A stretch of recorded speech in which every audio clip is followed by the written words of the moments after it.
بسم اللہ الرحمن الرحیم۔ السلام علیکم۔ حضرت جویریہ رضی اللہ تعالی عنہ کا پیدائشی نام برہ تھا، جسے آپ صلی اللہ علیہ وآلہ وسلم نے تبدیل فرما کر جویریہ رکھا۔ سلسلہ نسب اس طرح ہے: حضرت جویریہ رضی اللہ تعالی عنہ آپ صلی اللہ علیہ وآلہ وسلم کے اعلان نبوت سے تقریباً 2 سال قبل پیدا ہوئی۔ جویریہ رضی اللہ تعالی عنہ کا تعلق قبیلہ بنو مستلق سے ہے۔ قبیلہ بنی حذاف کی ایک شاخ کا نام بنو مستلق تھا، جو حذیمہ ابن سعد ابن عمر کی اولاد سے ہیں۔ حذیمہ کا لقب مستلق تھا۔ یہ بہت خوش آواز تھا۔ بنو حذا میں سب سے پہلے گانا اسی نے گایا۔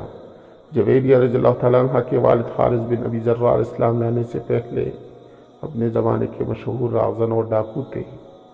ان کو مسلمانوں سے ہار دلی عداوت تھی۔ اپنے قبیلے کے سردار مانے جاتے تھے، اس لیے بنو مستلق کا پورا قبیلہ آپ کے ساتھ رہزنی و ڈکیتی میں ساتھ دیتا۔ رسول اللہ صلی اللہ علیہ وآلہ وسلم کے ساتھ ام المؤمنین جویریہ رضی اللہ تعالیٰ عنہ کے نکاح سے پہلے یہ قبیلہ مسلمانوں کے خلاف تقریباً ہر جنگ کا حصہ رہا، لیکن جب حضرت جویریہ رضی اللہ تعالیٰ عنہ ام المؤمنین بنی تو اس قبیلے کے اکثر لوگوں نے اسلام قبول کر لیا اور رہزنی و ڈکیتی چھوڑ کر متمدن اور مہذب زندگی اختیار کر لی تھی، اور اس کے بعد مسلمانوں کے خلاف کسی جنگ میں حصہ نہیں لیا۔ جب جویریہ رضی اللہ تعالیٰ عنہ بالغ ہوئی تو آپ کے والدین کو آپ کی شادی کی فکر لاحق ہوئی۔ صفوان بن ابی شفر بن سرا بن مالک بن جزیمہ ایک دن ان کے گھر آئے۔ صفوان اور حارث دونوں قریبی رشتہ دار بھی تھے۔ صفوان کے دادا سراہ اور حارث کے پردادا عائز دونوں مالک بن جزیمہ کے بیٹے تھے۔ صفوان بن ابی شفر نے حارث سے کہا کہ برہ سیدہ جویریہ رضی اللہ تعالیٰ عنہ کی شادی کے بارے میں پریشان ہونے کی ضرورت نہیں، میں خود اپنے بیٹے مصافح کے لیے آپ سے برہ کا ہاتھ مانگنے آیا ہوں۔ چنانچہ یہ شادی طے ہو گئی اور آپ رضی اللہ تعالیٰ عنہ کا نکاح مصافح کے ساتھ ہو گیا۔ انہی دنوں جویریہ رضی اللہ تعالیٰ عنہ کو ایک عجیب خواب آیا۔ آپ کیا دیکھتی ہے کہ یثرب مدینہ منورہ سے چاند چلتا ہوا ان کی گود میں اترتا ہے۔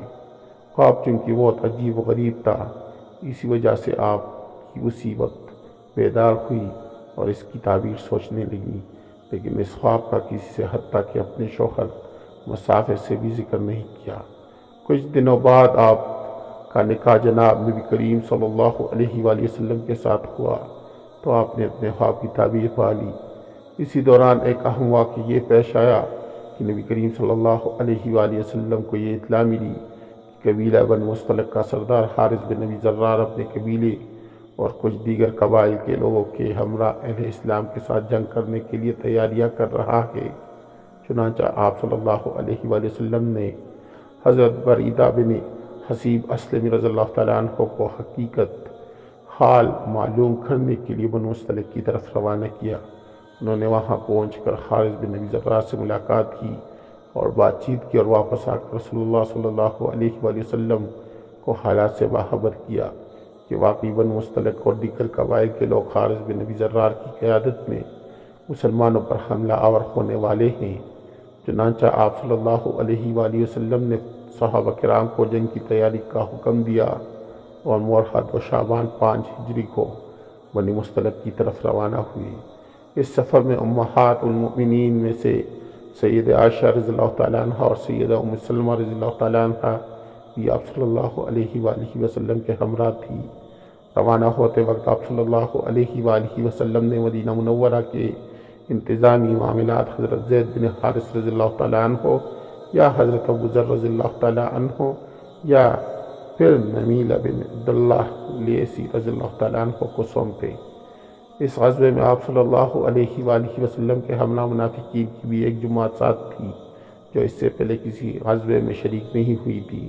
دوسری طرف حارث بن ابی ذرار نے بھی اسلامی لشکر کا نقل و حرکت، صفائیوں کی تعداد اور اسلحہ کی مقدار معلوم کرنے کے لیے ایک جاسوس بھیجا۔ یہ جاسوسی کرتے ہوئے پکڑا گیا اور مسلمانوں نے اسے قتل کر دیا۔ حارث بن ابی ذرار اور اس کے قبیلے کے لوگوں کو جب یہ اطلاع ملی کہ لشکر اسلام اپنے رسول اللہ صلی اللہ علیہ وآلہ وسلم کی قیادت میں بنو مستلق کی طرف آ رہا ہے، مزید یہ کہ انہیں اپنے جاسوس کے قتل کیے جانے کا علم ہوا، تو وہ سخت خوفزدہ ہوئے۔ بنی مستلق کے علاوہ جو دیگر قبائل کے لوگ ان کے ساتھ تھے وہ سب خوف کے مارے واپس ہو گئے۔ ادھر لشکر اسلام صلی اللہ علیہ وآلہ وسلم کی قیادت میں مقام قدیہ کے قریب چشمہ مرصعی کے تک پہنچ گئے۔ حارث بن ابی ذرار نے یہ صورتحال دیکھی تو آمادہ جنگ ہو گئے۔ رسول اللہ صلی اللہ علیہ وآلہ وسلم نے صحابہ کرام رضی اللہ تعالیٰ عنہم کی صف بندی فرمائی۔ یہ جنگ کچھ دیر تک جاری رہی، دونوں طرف سے تیروں کا تبادلہ ہوا اور اس کے بعد رسول اللہ صلی اللہ علیہ وآلہ وسلم کے حکم سے صحابہ کرام رضی اللہ عنہم نے ایک کے بعد دیگر حملے کیے۔ بنی مستلق کے قدم اکڑ گئے، مسلمان فتح یاب ہو گئے اور مشرکین نے شکست کھائی۔ بنی مستلق کے 11 آدمی مارے گئے، جن میں سید جویریہ رضی اللہ تعالیٰ عنہ کے پہلے شوہر مصعب بن صفوان بھی شامل تھے اور 600 کے قریب گرفتار ہوئے۔ ان قیدیوں میں بنی مستلق کے سردار حارث بن ابی ذرار کی بیٹی برات حضرت جویریہ رضی اللہ تعالیٰ عنہ بھی تھی۔ مسلمانوں میں سے صرف ایک صحابی حضرت حشام بن صبا رضی اللہ تعالیٰ عنہ شہادت پر فائز ہوئے تھے۔ یہ بھی ایک شبہ کی وجہ سے شہید ہوئے کہ انصاری صحابی کو ان کی پہچان نہ ہو سکی اور انہوں نے آپ کو دشمن کا آدمی سمجھ کر قتل کر دیا تھا۔ حارث بن ابی ذرار اور دیگر چند لوگوں نے راہ فرار اختیار کی اور بھاگ نکلے میں کامیاب ہو گئے۔ اس جنگ میں مسلمانوں کو 2000 اونٹ، 5000 بکریاں مال غنیمت میں ملی اور 200 گھروں کے 600 مرد، عورتیں اور بچے اسیر ہوئے۔ مال غنیمت کو مجاہدین میں بانٹ دیا گیا اور قیدیوں کو لوگوں میں تقسیم کر دیا گیا۔ ان قیدیوں میں حارث بن ابی ذرار کی بیٹی برا بھی موجود تھی۔ ام المؤمنین عائشہ رضی اللہ تعالیٰ عنہ فرماتی ہے کہ جویریہ بنت حارث ثابت بن قیس بن شماس رضی اللہ تعالیٰ عنہ کے حصے میں آئی۔ چنانچہ جویریہ رضی اللہ تعالیٰ عنہ نے اپنے بارے میں مکاتبت کر لی۔ نوٹ: مکاتب اس غلام اور مکاتبہ اس لونڈی کو کہتے ہیں جو اپنے مالک سے یہ طے کر لے کہ وہ ایک مقررہ رقم مالک کو ادا کرنے آزاد ہو جائے گی۔ حضرت عائشہ رضی اللہ تعالیٰ عنہ فرماتی ہیں کہ جویریہ رضی اللہ تعالیٰ عنہ حسن صورت کی مالک خاتون تھی۔ یہ رسول اللہ صلی اللہ علیہ وآلہ وسلم کو اپنی مکاتبت ادائیگی رقم سے مشروط آزادی کی سلسلے میں ملنے آئی تو حضرت عائشہ رضی اللہ تعالیٰ عنہ فرماتی ہیں میں نے دیکھا کہ جویریہ رضی اللہ تعالیٰ عنہ دروازے پر کھڑی ہوئی تھی۔ جویریہ کا حسن جمال عروج پر تھا۔ میں نے اس سے پہلے اتنی خوبصورت عورت نہ دیکھی تھی۔ جویریہ نے کہا اے اللہ کے رسول، میں حارث کی بیٹی جویریہ ہوں، میرا معاملہ آپ سے مخفی نہیں ہے کہ جنگی قیدی ہوں اور لونڈی بنائی گئی ہوں۔ میں ثابت بن قیس بن شماس کے حصے میں آئی ہوں۔ میں نے ان سے اپنے بارے مکاتبت کر لی ہے۔ میں آپ کی خدمت میں اس لیے حاضر ہوئی ہوں کہ آپ اس بارے میں میری ساتھ تعاون فرمائیں۔ آپ صلی اللہ علیہ وآلہ وسلم نے فرمایا کیا تم اس سے بہتر معاملہ پسند نہیں کرتی ہو؟ انہوں نے کہا کہ اللہ کے رسول وہ کیا ہے؟ رسول اللہ صلی اللہ علیہ وآلہ وسلم نے فرمایا میں تمہاری طرف سے تمہاری رقم ادا کر دیتا ہوں، آپ سے شادی کر لیتا ہوں۔ انہوں نے کہا میں راضی ہوں۔ حضرت عائشہ رضی اللہ تعالیٰ عنہ فرماتی ہیں کہ مجھے براہ کی مکاتبت کا علم نہ تھا تو میں فوراً پردے سے باہر آئی اور کہا کہ اللہ کے رسول یہ ثابت بن قیس کے حصے میں آئی ہے، آپ اس کو کیسے قبول کر سکتے ہیں؟ حضور صلی اللہ علیہ وآلہ وسلم نے فرمایا کہ برا نے اپنے مالک سے مکاتبت کر لی ہے جس کی رقم میں ادا کروں گا۔ علامہ ذہبی رحمۃ اللہ علیہ نے لکھا ہے کہ سیدہ جویریہ رضی اللہ تعالیٰ عنہ نے اس وقت اسلام قبول فرمایا۔ قبول اسلام کے بعد نبی کریم صلی اللہ علیہ وآلہ وسلم نے حضرت جویریہ رضی اللہ تعالیٰ عنہ کی طرف سے رقم ادا کی۔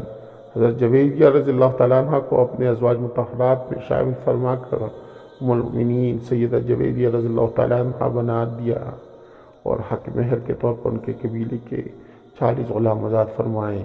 کچھ ہی دیر میں یہ خبر باقی لشکر تک پہنچی تو کچھ منافقین موقع کا فائدہ اٹھا کر اعتراض کرنے لگے کہ نبی پاک نے کسی اور کے سے مسائی لونڈی سے نکاح کر لیا ہے، لیکن جلد ہی حضرت ثابت بن قیس رضی اللہ تعالیٰ عنہ نے اعلان فرمایا کہ برا نے میرے ساتھ مکاتبت کی تھی، میں نے اپنی رقم وصول کر لی ہے، چنانچہ وہ اب میری باندھی نہ رہی۔ حضرت سلمان فارسی رضی اللہ تعالیٰ عنہ فرماتے ہیں کہ نبی کریم صلی اللہ علیہ وآلہ وسلم نے جویریہ رضی اللہ تعالیٰ عنہ کو حجاب کا حکم دیا اور باقی ازواج مطہرات کی طرح ان کے لیے بھی آپ نے باری مقرر فرمائی۔ حضرت سلمان فارسی رضی اللہ تعالیٰ عنہ نے جب یہ فرمایا کہ آپ صلی اللہ علیہ وآلہ وسلم نے حضرت جویریہ رضی اللہ تعالیٰ عنہ کو حجاب کا حکم دیا، اس بات کو سمجھنے کے لیے اس کا پس منظر سمجھنا ضروری ہے۔ جب پردے کے احکام نازل ہوئے تو آزاد عورت اور باندی میں فرق کرنے کے لیے یوں کہا جاتا تھا کہ آزاد عورت مکمل پردہ فرماتی جبکہ لونڈیاں کو چہرہ کھلا رکھنے کی اجازت تھی۔ حضرت عمر رضی اللہ تعالیٰ عنہ کی بات کا مطلب یہ ہے کہ سیدہ جویریہ رضی اللہ تعالیٰ عنہ نبی کریم صلی اللہ علیہ وآلہ وسلم کی لونڈی نہیں تھی، بلکہ آپ صلی اللہ علیہ وآلہ وسلم نے انہیں آزاد فرما کر نکاح فرمایا تھا۔ چونکہ یہ پردہ کا حکم دینے والی بات ام المؤمنین سیدہ صفیہ رضی اللہ تعالیٰ عنہ کے حالات میں بھی آ رہی ہے، اس لیے یہاں اس کی وضاحت کر دی ہے تاکہ وہاں بھی سمجھنے میں آسانی رہے۔ آپ رضی اللہ تعالیٰ عنہ کے والد حارث بن ابی ذرار کو کسی نے یہ اطلاع دی کہ برا کو لونڈی بنا لیا گیا ہے، تو حارث بن ابی ذرار اپنی بیٹی کی رہائی کے لیے بہت سامان و اسباب اونٹوں پر لاد کر مدینہ کی طرف عازم سفر ہوئے۔ ان اونٹوں میں 2 اونٹ حارث کی بہت پسند کے تھے، چنانچہ دوران سفر انہوں نے وہ 2 اونٹ مقام حقیق پر کسی گھاٹی میں باندھ دیے اور باقی مال و اسباب سے لدے ہوئے اونٹ لے کر مدینہ پہنچے۔ آپ صلی اللہ علیہ وآلہ وسلم کی خدمت میں حاضر ہوئے اور عرض کی، میری بیٹی آپ کی قید میں ہے، میں اس کی رہائی کے لیے یہ مال اسباب لایا ہوں، یہ لے لے اور میری بیٹی کو آزاد کر دیں۔ اسی دوران اللہ تعالیٰ نے آپ صلی اللہ علیہ وآلہ وسلم کو یہ بتلا دیا کہ حارث نے فلاں مقام پر 2 اونٹ چھپا دیے ہیں۔ چنانچہ آپ صلی اللہ علیہ وآلہ وسلم نے فرمایا، 2 اونٹ جو تم چھپا آئے ہو کہاں ہیں؟ حارث بن ابی ذرار نے یہ سنا تو حیران ہوا، اسے یقین ہو گیا کہ آپ صلی اللہ علیہ وآلہ وسلم سچے نبی ہیں اور اللہ تعالیٰ ان پر وحی بھیجتے ہیں۔ چنانچہ انہوں نے بھی اسلام قبول کر لیا۔ روایات میں آتا ہے کہ ام المؤمنین حضرت جویریہ بنت حارث رضی اللہ تعالیٰ عنہ کے گھر والے بھائی وغیرہ بھی دولت اسلام سے مالا مال ہو گئے تھے۔ یہاں پہنچ کر حارث بن ابی ذرار رضی اللہ تعالیٰ عنہ کو معلوم ہوا کہ میری دختر جویریہ رضی اللہ تعالیٰ عنہ سے نبی کریم صلی اللہ علیہ وآلہ وسلم نے نکاح فرما لیا ہے۔ اس پر آپ بے حد خوش ہوئے۔ عائشہ رضی اللہ تعالیٰ عنہ بیان کرتی ہے، جب صحابہ کرام رضی اللہ عنہم کو معلوم ہوا کہ رسول اللہ صلی اللہ علیہ وآلہ وسلم نے سیدہ جویریہ رضی اللہ تعالیٰ عنہ سے شادی فرما لی تو انہوں نے بنی مستلق کے قیدیوں کو اس لیے آزاد کر دیا کہ یہ قبیلہ رسول اللہ صلی اللہ علیہ وآلہ وسلم کا سسرالی رشتہ دار بن گیا ہے۔ چنانچہ محدثین نے لکھا ہے کہ اس موقع پر بنی مستلق کے 100 خاندان آزاد کی نعمت سے بہرہ مند ہوئے۔ اس لیے سید جویریہ رضی اللہ تعالیٰ عنہ کے ام المؤمنین بننے پر سید عائشہ رضی اللہ تعالیٰ عنہ فرماتی ہیں، میں نے جویریہ سے بڑھ کر کسی عورت کو اپنے قبیلے کے لیے باعث رحمت نہیں پایا۔ جویریہ رضی اللہ تعالیٰ عنہ کے لیے دیگر امہات المؤمنین کے حجروں کے متصل مسجد نبوی کے قریب ہی ایک حجرہ تعمیر کرایا گیا۔ اس کی دیواریں کچی اینٹوں کی اور چھت کھجوروں کی شاخوں سے بنائی گئی تھی، جسے گارے سے لیپ دیا گیا تھا۔ دروازے پر اونی ٹاٹ کا پردہ تھا۔ جویریہ رضی اللہ تعالیٰ عنہ نے ایک بار جناب نبی کریم صلی اللہ علیہ وآلہ وسلم سے عرض کی، یا رسول اللہ، آپ کی دیگر ازواج فخر کرتی ہیں۔ رسول اللہ صلی اللہ علیہ وآلہ وسلم نے پوچھا کہ کس بات پر؟ آپ رضی اللہ تعالیٰ عنہ نے عرض کی کہ زیادہ حق مہر پر۔ آپ صلی اللہ علیہ وآلہ وسلم نے فرمایا، کیا میں نے آپ کی مہر میں بڑی رقم ادا نہیں کی؟ کیا میں نے آپ کی قوم کے 40 غلام آزاد نہیں کیے؟ جویریہ رضی اللہ تعالیٰ عنہ نے نہایت عبادت گزار، تقوی پسند، قناعت پسند، فکر و صبر و رضا اور جو 2 صحا میں بہت آگے تھی۔ اللہ کریم نے آپ رضی اللہ تعالیٰ عنہ کو تمام عمدہ اوصاف عطا فرمائے تھے۔ ایک دن رسول اللہ صلی اللہ علیہ وآلہ وسلم نماز فجر کے بعد سیدھے حضرت جویریہ رضی اللہ تعالیٰ عنہ کے پاس سے باہر تشریف لائے تو اس وقت وہ اپنے مصلی پر بیٹھی مشغول عبادت تھی۔ رسول اللہ صلی اللہ علیہ وآلہ وسلم کافی دیر بعد دوبارہ ان کے پاس تشریف لائے تو ان کو بدستور مصلی پر بیٹھے مصروف عبادت پایا تو فرمایا، جب سے میں باہر گیا ہوں کیا تم اس وقت سے اسی جگہ یوں ہی مصروف عبادت ہو؟ آپ رضی اللہ تعالیٰ عنہ نے عرض کی، جی ہاں۔ حضرت جویریہ رضی اللہ تعالیٰ عنہ نے 65 سال کی عمر میں 50 ہجری ربیع الاول کے مہینے میں وفات پائی اور آپ کو جنت البقیع میں دفن کیا گیا۔ معزز ناظرین کرام، اگر آپ لوگوں کو میری ویڈیو اچھی لگی ہو تو میرے چینل کو سبسکرائب کریں، اس ویڈیو کو لائک کریں اور دوستوں کے ساتھ شیئر کریں۔ انشاءاللہ آنے والی ویڈیو میں پھر ملاقات ہوگی، تب تک کے لیے اللہ حافظ۔